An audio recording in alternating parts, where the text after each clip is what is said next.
So one of the biggest challenges for creators is to monetize our creativity, right? The ideas that we output and to sell them to find our audience, right?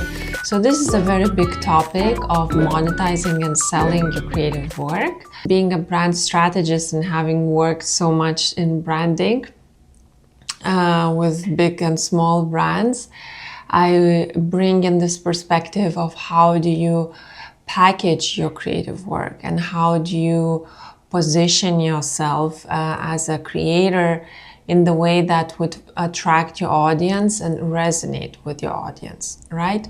So I'll share a few pointers on the foundations of monetizing and selling creativity. So the first question to answer, of course, is what are you selling, right? So in the case of the Bloomerang game, for example, we are selling a gamified experience for teams, for creators who want to crystallize their brand, align the team, and activate creativity. Now, for whom exactly are you selling what you've created? So in our case, it would be teams, mostly heads of HR at companies. It would also be entrepreneurs. It could also be head of marketing at companies and individual creators. So understanding the audience for who would get the most value out of what you've created is also a very important part of building a brand. Now, the third question is what kind of value are you providing to people through your creation? So it's important to see the results that you are delivering. If you can add a data point on that, for example, you increase productivity to X, or you beautify the space, and that activated more people to come and spend more time in that space, right? You need to find sort of what are those value that at the end you are generated through your work. And then the question you can ask is for how much you're going to sell that. So how much value is the value that you're generating for your customers? And then create pricing based on that. The best kind of pricing is value-driven pricing.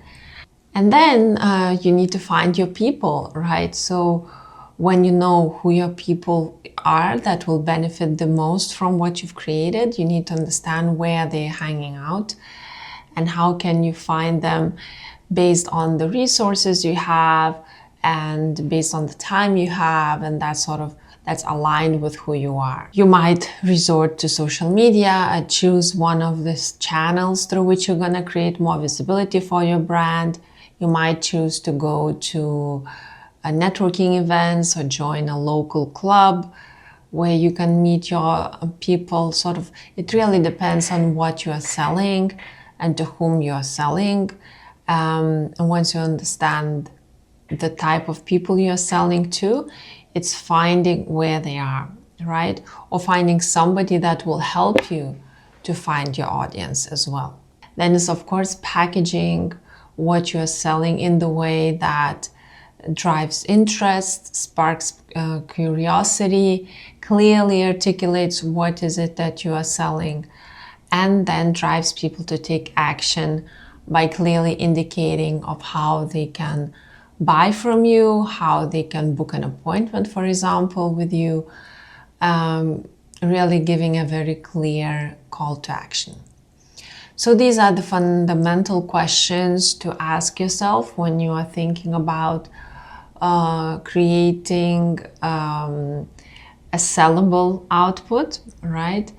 And then thinking of how you're going to bring it out into the world.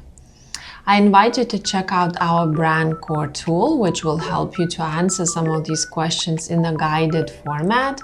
So you won't need to think like, what kind of value am I providing? You can just choose from provided options, and therefore this process of thinking and ideation will become simpler.